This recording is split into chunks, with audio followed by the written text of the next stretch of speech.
Steel tubes are essential components in a wide range of industries, from construction to aerospace. Steel tubes can be produced in a variety of shapes and sizes, using different methods depending on their intended use.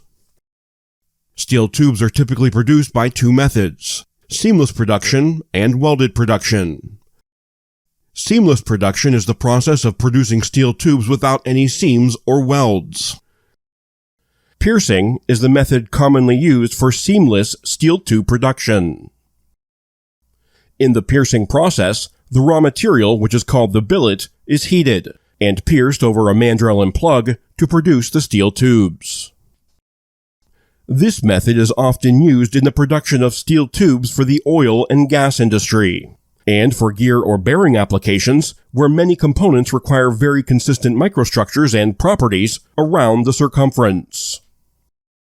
Welded production is the process of producing steel tubes by rolling a sheet of steel and welding the edges together. The welded production method is used to produce steel tubes that are economical, have good dimensional tolerances, and can satisfy long length requirements from customers. Welded tubes can also go into applications that are more tolerant of the presence of the longitudinal seam, such as fluid or gas transmission lines. After the tube-making process, the steel tubes may be heat-treated to enhance the mechanical properties. They are then typically straightened, inspected, and cut to smaller lengths to meet the requirements of the desired application. Steel tubes are straightened to ensure that they are free from any bends or kinks. The steel tubes are then inspected for dimensional issues, surface quality issues, and internal quality issues to ensure that the steel tubes meet the required industry standards.